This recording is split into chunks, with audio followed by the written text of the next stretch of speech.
आप सभी बच्चों का हमारे इस YouTube चैनल पर स्वागत है।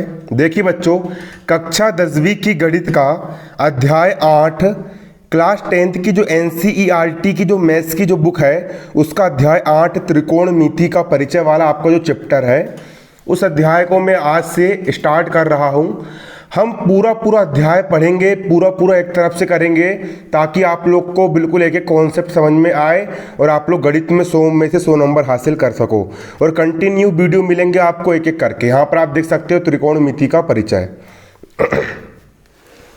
यहाँ पर आप देख सकते हो त्रिकोणमिति की शुरुआत क्यों की गई। पहले यहाँ पर आप ये देखिए, मान के चलो कि आप यहाँ पर खड़े हुए हो और अगर आप इस मीनार की चोटी, ये एक मीनार खड़ी हुई है, आप इस मीनार की चोटी को यहाँ पर देख रहे हो और आपको पता है कि इस मीनार और आपके बीच की दूरी कितनी है, आपको ये जानते हो। और आप ये जानते हो कि यहाँ पर आपकी ये वाली लाइन और इस दृष्टि रेखा के बीच बना कोण अगर 45 डिग्री है, तो अगर हमको इस मीनार की ऊंचाई ज्ञात करना है तो त्रिकोणमिति के सूत्रों की सहायता से हम इस मीनार की ऊंचाई ज्ञात कर सकते हैं, या इस आदमी और इस चोटी के बीच की दूरी भी हम ज्ञात कर सकते हैं। इसके लिए त्रिकोणमिति का उपयोग किया गया। इसके साथ साथ और यहाँ पर अगर देखा जाए तो अगर आप त्रिकोणमिति सीख जाओगे तो त्रिकोणमिति सीखने के बाद आप अगर इस भवन के ऊपर आप खड़े हो और आप अगर इस नीचे बैठे आदमी को देख रहे हो तो आप यहाँ इन दोनों भवन के बीच की दूरी ज्ञात कर सकते हो। या दो गुब्बारे जो कि हवा में उड़ रहे हैं, इन दो गुब्बारों के बीच की दूरी भी आप त्रिकोणमिति की सहायता से पता लगा सकते हो। त्रिकोणमिति बहुत ज़्यादा उपयोगी है मंगल ग्रह में जाने के लिए, चंद्रमा में जाने के लिए, जितने भी प्रकार की भैया एक प्रकार से देखा जाए दूरी ज्ञात करना होता है तो दूरी ज्ञात करने के लिए हमेशा त्रिकोणमिति का उपयोग ही किया जाता है। त्रिकोणमिति की सहायता से हम दो उपग्रहों के बीच की दूरी ज्ञात कर सकते हैं। और आपको जानकर आश्चर्य होगा कि त्रिकोणमिति की जो खोज है भारत देश में ही हुई थी। तो यहाँ पर आप कुछ सूत्र देख लेंगे त्रिकोणमिति के, त्रिकोणमिति अनुपात है ना। तो त्रिकोणमिति, सबसे पहली बात यहाँ पर आपको ये गौर करना होगा कि त्रिकोणमिति जो होती है वो सिर्फ और सिर्फ एक समकोण त्रिभुज पे लागू होती है। आप देख सकते हो यहाँ पर एक समकोण त्रिभुज बना हुआ है। समकोण त्रिभुज किसको बोलते हैं? जिसका कोई ना कोई एक कोण समकोण होता है, मतलब 90 अंश का होता है। यदि आप इस कोण को नापोगे यहाँ पर चांदा रख के तो ये वाला कोण आपको 90 डिग्री का मिलेगा। कितने डिग्री का मिलेगा? 90 डिग्री का यहाँ पर आपको कोण देखने के लिए मिलेगा। तो समकोण त्रिभुज बना है और जिस त्रिभुज का कोई भी एक कोण समकोण होता है उसको समकोण त्रिभुज कहते हैं। तो यहाँ पर त्रिभुज ए बी सी एक समकोण त्रिभुज है। क्या बोला मैंने? त्रिभुज ए बी सी क्या है? त्रिभुज ए बी सी एक प्रकार का हमारा यहाँ पर समकोण त्रिभुज है। त्रिभुज ए बी सी हमारा एक प्रकार का समकोण त्रिभुज है। तो त्रिभुज ए बी सी क्या है? समकोण त्रिभुज है। अब त्रिकोणमिति अनुपात जो होते हैं वो 6 प्रकार के होते हैं। त्रिकोणमिति अनुपात कितने प्रकार के होते हैं? 6 प्रकार के होते हैं। मैं आपको ये चीज कॉपी में समझाऊंगा। आप लोग यहाँ पर देख सकते हो, मैंने कॉपी यहाँ पर खोल लिया हूँ। सबसे पहले यहाँ पर हम एक समकोण त्रिभुज बनाएंगे, ये और ये हमारा एक प्रकार समकोण त्रिभुज बन गया है। इसको हम नाम देंगे त्रिभुज ए बी सी। ये हमारा त्रिभुज ए बी सी है और ये वाला जो कोण है ये कोण आपको यहाँ पर 90 डिग्री का बनेगा। ये समकोण त्रिभुज है। अब यहाँ पर त्रिकोणमिति जो अनुपात जो होते हैं वो हम दो कोणों के लिए निकाल सकते हैं। हम कोण ए के लिए भी त्रिकोणमिति अनुपात निकाल सकते हैं और कोण सी के लिए भी निकाल सकते हैं। सबसे पहले हम कोण ए की बात करेंगे। तो कोण ए, अगर मैं कोण ए की बात करूंगा तो कोण ए के सामने, कोण ए ये बना हुआ है, इस कोण ए के सामने, कोण ए के सामने की जो भुजा है वो है बीसी भुजा। कौन सी भुजा है? बीसी भुजा है। तो कोण ए की सम्मुख भुजा जो होगी वो एक प्रकार से बीसी भुजा होगी। तो कोण ए की सम्मुख भुजा, ये बीसी भुजा क्या है? कोण ए की कौन सी भुजा है? सम्मुख भुजा है। कोण ए की सम्मुख भुजा है।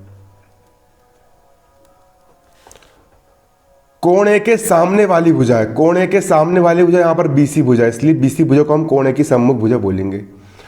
और ए बी भुजा जो है वो कोण ए से लगी हुई भुजा है। जो ए बी भुजा है त्रिभुज की, जो ए बी भुजा है वो कोण ए से लगी हुई भुजा है, इसलिए ए बी भुजा को हम कोण ए की लगी हुई है मतलब संलग्न भुजा बोलेंगे।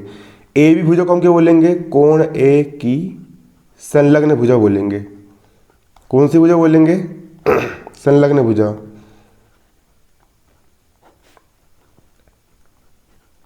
संलग्न भुजा बोलेंगे। तो यहाँ पर ए बी भुजा जो है वो कोण ए की संलग्न भुजा है, क्योंकि कोण ए से ये लगी हुई है, मतलब कि ए बी भुजा जो है वो कोण ए की संलग्न भुजा है। और बीसी भुजा जो है, बीसी भुजा कोण ए की सम्मुख भुजा, मतलब कोण ए के सामने वाली भुजा है बीसी भुजा।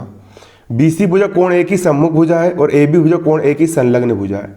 यहां पर आप लोग देख सकते हो, है ना। अब त्रिकोणमितीय अनुपात 6 प्रकार के होते हैं। सबसे पहले हम साइन की बात करेंगे। पहला त्रिकोणमितीय अनुपात होता है साइन। यहां पर हम लिखेंगे साइन, साइन, लेकिन किसका साइन? कोण ए का भी साइन होगा और कोण सी का भी साइन होगा। पहले हम कोण ए की बात करेंगे, कोण ए का साइन, कोण ए का साइन। और साइन का सूत्र होता है, साइन बराबर होता है सम्मुख भुजा बटे कर्ण। साइन का सूत्र होता है हमारा सम्मुख भुजा बटे कर्ण। ये होता है हमारे साइन का सूत्र। साइन बराबर होता है सम्मुख भुजा बटे कर्ण। कर्ण किसको बोलते हैं? समकोण के सामने की भुजा कर्ण कहलाती है। जो भुजा सबसे बड़ी होती है और जो तिरछी होती है, आप देख सकते हो ऐसी भुजा यहाँ पर सबसे बड़ी भुजा और समकोण के सामने की भी भुजा है, 90 अंश के सामने वाली भुजा है, इसलिए ऐसी भुजा को यहाँ पर हम कर्ण बोलेंगे, है ना। साइन ए का हो जाएगा यहाँ पर आपका साइन ए बराबर सम्मुख भुजा, मतलब कोण ए, कोण ए का साइन निकाल रहा है तो कोण ए की सम्मुख भुजा, कोण ए की सम्मुख भुजा मतलब कोण ए के सामने वाली भुजा यहाँ पर आपकी बीसी भुजा। कौन सी भुजा है? बीसी भुजा है। तो सम्मुख भुजा का मान हो जाएगा यहाँ पर आपका बीसी बटे कर्ण। कर्ण तो यहाँ पर एक ही रहेगा, कर्ण यहाँ पर आपका एसी है। कर्ण यहाँ पर क्या है? कर्ण यहाँ पर आपका एसी है, तो बटे में यहाँ पर लिख देंगे हम एसी, बीसी बटे एसी। ये हो गया पहला फॉर्मूला।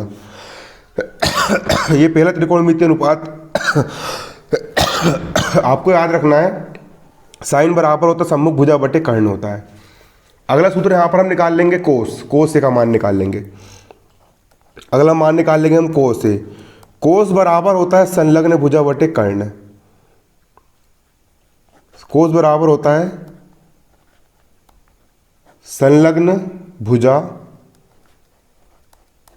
संलग्न भुजा बटे कर्ण, संलग्न भुजा बटे कर्ण। साइन कोस बराबर क्या होता है? संलग्न भुजा बटे कर्ण। कोस ए का हो जाएगा यहाँ पर आपका कोस ए। कोण ए का कोस कोस निकाल रहे हैं, कोण ए का हम कोस निकाल रहे हैं, तो संलग्न भुजा, किसकी संलग्न भुजा? कोण ए की संलग्न भुजा। और कोण ए की संलग्न भुजा, कोण ए से लगी हुई भुजा यहाँ पर आपकी ए बी है, तो कोण ए की संलग्न भुजा यहाँ पर आपकी ए बी है, तो कोण ए की संलग्न भुजा हो जाएगी यहाँ पर आपकी ए बी। संलग्न भुजा का मान रख देंगे यहाँ पर हम कितना? ए बी रख देंगे, बटे का हो गया बटे। और कर्ण, कर्ण का मान कितना है? कर्ण का मान यहाँ पर आपका ए सी है, तो कर्ण का मान रख देंगे हम ए सी। कर्ण का मान यहाँ पर हम कितना रख देंगे? कर्ण का मान यहाँ पर हम ए सी रख देंगे। तो कोस बराबर होता है संलग्न भुजा बटे कर्ण। कोस बराबर क्या होता है? संलग्न भुजा बटे कर्ण होता है। ये दूसरा फॉर्मूला आपको याद रखना है। तीसरा फॉर्मूला होता है टेन का। तीसरा फॉर्मूला किसका होता है? टेन का होता है। टेन किसका टेन निकाल रहे हैं हम? कोण ए का टेन निकाल लेंगे, कोण ए का टेन निकाल लेंगे। टेन बराबर होता है सम्मुख भुजा बटे संलग्न भुजा। टेन बराबर क्या होता है? टेन बराबर होता है सम्मुख भुजा, आपको सब लिखते भी चलना है, सम्मुख भुजा बटे संलग्न भुजा, संलग्न भुजा, सम्मुख भुजा बटे संलग्न भुजा। टेन ए बराबर हो जाएगा आपको सम्मुख भुजा बटे संलग्न भुजा। अब टेन ए का यहाँ पर लिख दे रहा हूँ मैं, टेन ए। हम कोण ए का टेन निकाल रहे हैं, मतलब कोण ए की सम्मुख भुजा, कोण और ए के सम्मुख भुजा मतलब कोण ए के सामने वाली भुजा यहाँ पर आपकी बीसी है, तो यहाँ पर मान रख देंगे हम बीसी। सम्मुख भुजा का मान रख देंगे यहाँ पर हम कितना? यहाँ पर हम मान रख देंगे बीसी बटे संलग्न भुजा। संलग्न भुजा क्या है? कोण ए की संलग्न भुजा मतलब कोण ए से लगी हुई भुजा यहाँ पर आपकी ए बी है, तो संलग्न भुजा हो जाएगी यहाँ पर आपकी कितनी? ए बी हो जाएगी। संलग्न भुजा हो जाएगी यहाँ पर आपकी ए बी। तो टेन ए बराबर हो जाएगा सम्मुख भुजा बटे संलग्न भुजा। अब इसके बाद यहाँ पर आपको ये तीन सूत्र बन गए आपके। पहला बन गया आपका साइन का, साइन बराबर साइन बराबर होता है सम्मुख भुजा बटे कर्ण। साइन बराबर क्या होता है? सम्मुख भुजा बटे कर्ण होता है। और दूसरा फॉर्मूला आपका यहाँ पर कोस, कोस बराबर होता है आपका संलग्न भुजा बटे कर्ण होता है। और अगला फॉर्मूला यहाँ पर आपका टेन है, टेन बराबर होता है सम्मुख भुजा बटे संलग्न भुजा। ये तीन फॉर्मूला आपके बन गए। तीन फॉर्मूला यहाँ पर आपके और है, तो उसके लिए आपको ये याद रखना पड़ेगा हमेशा, हमेशा के लिए हमेशा याद रखना इसको। साइन का व्युत्क्रम, साइन ए बराबर होता है 1 बटे कोसिक ए, मतलब कोसिक का व्युत्क्रम होता है साइन। कोसिक का अगर हम उल्टा कर देंगे, 1 बटे कोसिक ए कर देंगे, कोसिक का व्युत्क्रम होता है साइन। जब कोशिक का व्युत्क्रम का मतलब होता है किसी भी संख्या को एक के बटे में लेना। एक बटे कोशिक है मतलब कोशिक का व्युत्क्रम होता है यहाँ पर आपका साइन। तो साइन का व्युत्क्रम हो जाएगा कोशिक है, एक बटे साइन है। साइन का व्युत्क्रम मतलब कि एक बटे साइन है, साइन को उल्टा कर देना, एक बटे साइन है बराबर हो जाएगा आपका कोशिक है ना। कोशिक का व्युत्क्रम करेंगे तो साइन ए आएगा, और साइन का व्युत्क्रम करेंगे एक बटे साइन ए करेंगे तो कोशिक ए आएगा। क्लियर। अब इसी प्रकार कोस का व्युत्क्रम होता है सेक। कोस का व्युत्क्रम क्या होता है? सेक होता है। मतलब कि एक बटे सेक ए करेंगे तो हम कोस ए लिख सकते हैं। जब सेक का व्युत्क्रम कोस है तो सेक का व्युत्क्रम भी कोस होगा, है ना। कोस का व्युत्क्रम एक बटे कोस ए, तो कोस का व्युत्क्रम मतलब एक बटे कोस ए बराबर हो जाएगा आपका सेक ए। एक बटे कोस ए बराबर हो जाएगा आपका सेक ए, क्योंकि जब सेक ए का व्युत्क्रम मतलब एक बटे सेक ए का उल्टा कोस ए है, तो कोस ए का व्युत्क्रम एक बटे कोस ए करेंगे तो हो जाएगा यहाँ पर आपका सेक ए। ये सूत्र है, इनको याद करना है, बिल्कुल कंठस्थ कर लेना है। अगला सूत्र होता है हमारा यहाँ पर कोट का व्युत्क्रम एक बटे कोट ए। एक बटे कोट ए मतलब कोट का व्युत्क्रम, कोट का उल्टा मतलब एक बटे कोट ए बराबर होता है आपका टेन है। कोट का व्युत्क्रम मतलब एक बटे कोट ए बराबर होता है यहाँ पर आपका टेन है।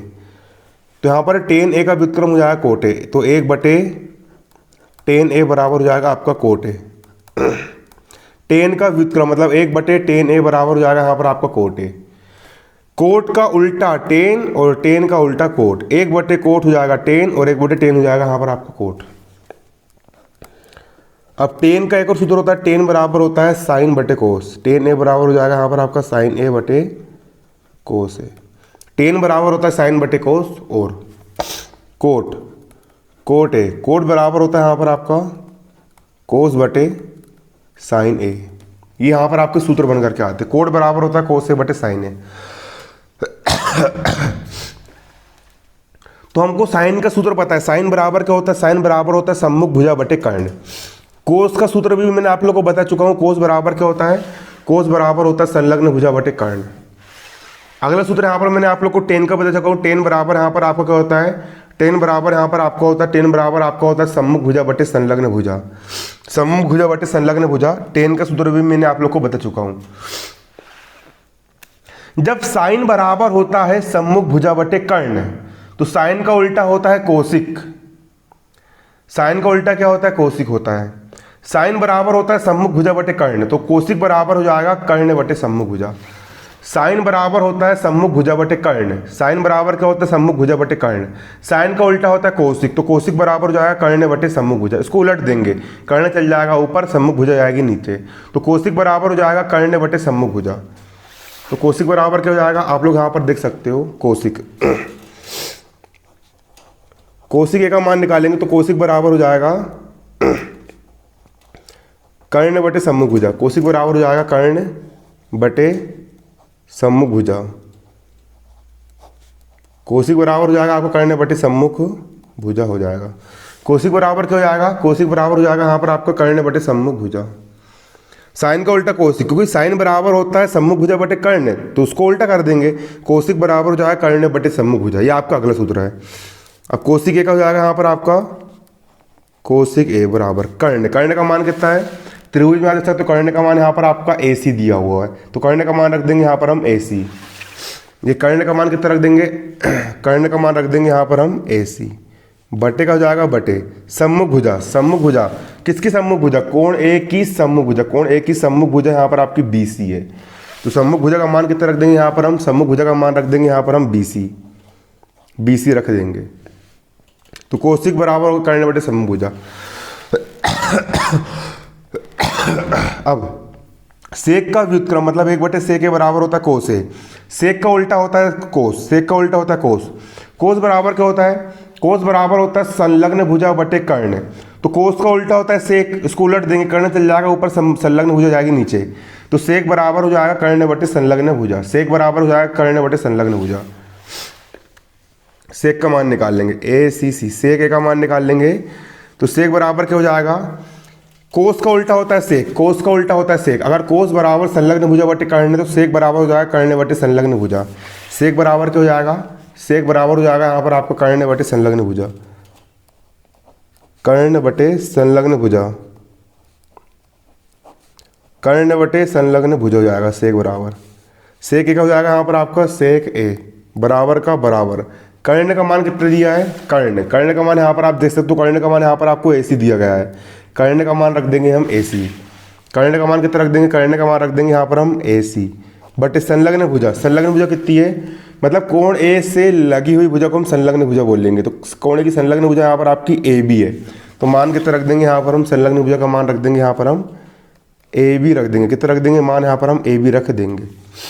अब अगला सूत्र आप देख सकते हो, टेन का कोट का उल्टा होता है टेन और टेन का उल्टा होता है कोट, है ना। तो टेन बराबर क्या होता है, टेन बराबर होता है सम्मुख भुजा बटे संलग्न भुजा, तो टेन का उल्टा होता है कोट, कोट का मान निकालेंगे तो ये चल जाएगा ऊपर और ये जाएगा नीचे, तो कोट बराबर हो जाएगा संलग्न भुजा बटे सम्मुख भुजा, तो कोट ए का मान निकाल लेंगे यहाँ पर हम, cot A COT cot A का मान निकाल लेंगे, टेन का उल्टा कोट, टेन बराबर होता है सम्मुख भुजा बटे संलग्न भुजा, तो कोट का मान निकालेंगे तो कोट बराबर हो जाएगा संलग्न भुजा बटे सम्मुख भुजा, कोट का मान निकालेंगे तो कोट बराबर क्या हो जाएगा, कोट बराबर हो जाएगा यहाँ पर आपका संलग्न भुजा बटे सम्मुख भुजा,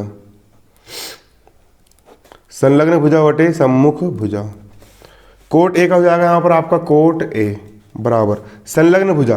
अब संलग्न भुजा का मान कितना है, कोण ए की संलग्न मतलब कोण ए से लगी हुई भुजा यहाँ पर आपकी AB है, तो संलग्न भुजा का मान हो जाएगा यहाँ पर आपका AB बटे का हो जाएगा बटे, और सम्मुख भुजा मतलब कोण ए की सम्मुख भुजा, कोण ए के सामने वाली भुजा, कोण ए की सम्मुख भुजा यहाँ पर आपकी BC है, कोण ए की सम्मुख भुजा यहाँ पर आपकी BC, तो यहाँ पर जाएगा AB बटे BC। यहाँ पर आपके 6 सूत्र बन गए, आपको 6 सूत्र याद रखना है ना। पहला सूत्र यहाँ पर क्या है देखिए, साइन ए बराबर होता है सम्मुख भुजा बटे कर्ण, दूसरा कोस ए बराबर होता है संलग्न भुजा बटे कर्ण, तीसरा टेन ए बराबर होता है सम्मुख भुजा बटे संलग्न भुजा, अगला होता है कोसिक ए बराबर होता है कर्ण बटे सम्मुख भुजा, अगला सेक ए बराबर होता है कर्ण बटे संलग्न भुजा, अगला होता है कोट ए बराबर संलग्न भुजा बटे सम्मुख भुजा। अगर आपको ये 6 सूत्र याद होंगे और उसके साथ यहाँ पर ये वाले सूत्र भी जो मैंने लिखवाया हूँ, है ना, साइन का कोस का कोसिक का व्युत्क्रम साइन, साइन का व्युत्क्रम कोसिक, सेक का व्युत्क्रम कोस सेक का व्युत्क्रम कोस और कोस का व्युत्क्रम सेक, कोट का व्युत्क्रम टेन और टेन का व्युत्क्रम कोट, और टेन बराबर साइन बटे कोस और कोट बराबर साइन बटे कोस बटे साइन। ये सूत्र अगर आपको इतने सूत्र याद होंगे तो ही आपसे आगे के सवाल बनेंगे, तो पहले सूत्र याद करना, उसके बाद फिर अगला वीडियो देखना। अगर सूत्र याद नहीं होंगे तो आगे के सवाल बिल्कुल नहीं बनने वाले। अभी हमने कोण ए के लिए निकाले, कभी कभी कोण इस कोण के लिए पूछ लेता है, तो इस कोण के लिए क्या होगा आप देखिए, पूरे सूत्र वही रहेंगे, कोण पर समझा दे रहा हूं मैं यहाँ पर आपको। मान के चलो आपका कोण ABC है ना, कोण C के लिए निकालेंगे तो कोण C के सामने की भुजा AB है, तो कोण C के लिए अगर हम निकालेंगे तो कोण C की सम्मुख भुजा AB हो जाएगी। AB यहाँ पर क्या है, कोण C के मान निकाल रहे हैं ना, कोण C की सम्मुख भुजा है, कौन सी भुजा है, सम्मुख भुजा है, कोण C की सम्मुख भुजा है, और कोण C से लगी हुई भुजा यहाँ पर आपकी BC, तो BC यहाँ पर कोण C की संलग्न भुजा है, कोण C की संलग्न भुजा मतलब कोण C से लगी हुई भुजा, कोण C की संलग्न भुजा, कोण C की संलग्न भुजा यहाँ पर आपकी क्या है BC है, कोण C की संलग्न भुजा यहाँ पर आपकी क्या है BC है। तो यहाँ पर हमने साइन A का मान निकाले हैं। कभी कभी यहाँ पर साइन C का मान, साइन A का मान पूछा मतलब कोण A की बात हो रही है। अगर साइन C के बारे में पूछ लेगा तो कोण C की बात करेंगे, तो साइन बराबर होगा सम्मुख भुजा बटे कर्ण। तो कोण अगर साइन C का मान निकालना है, साइन C का मान निकालना है हमको, किसका मान निकालना है, साइन अगर C का मान निकालना है तो साइन C का मान निकालने के लिए अगर मुझे साइन C का मान निकालना है तो फिर कोण C, साइन C निकालूंगा तो कोण C के सामने की भुजा लेना पड़ेगा, तो कोण C के सामने की भुजा हो जाएगी आपकी AB, है ना, AB साइन C बराबर क्या हो जाएगा, सम्मुख भुजा बटे कर्ण हो जाएगा। तो साइन बराबर क्या होता है देखिए, साइन बराबर होता है सम्मुख भुजा बटे कर्ण, साइन बराबर होता है सम्मुख भुजा बटे कर्ण। कोण A का साइन निकाल लिया हमने तो कोण A की सम्मुख भुजा लेंगे, और कोण A की सम्मुख भुजा यहाँ पर आपकी BC थी तो यहाँ पर मैंने BC लिया। अगर मैं साइन C का मान निकालूंगा, किसका मान निकालूंगा, साइन अगर मैं C का मान निकालूंगा, साइन C का मान निकालूंगा तो कोण सी का साइन निकाल तो कोण सी की सम्मुख भुजा तो लेंगे, लेकिन कोण सी की सम्मुख भुजा लेंगे। और कोण सी की सम्मुख भुजा क्या होती है? कोण सी के सामने वाली भुजा। कोण सी की सम्मुख भुजा यहाँ पर आपकी ए बी है। तो कोण सी की सम्मुख भुजा यहाँ पर हम लिख देंगे क्या? ए बी लिख देंगे। कितनी लिख देंगे? A B. इनकी खत्म हो गई, मेरी पेन चेंज करना पड़ेगा।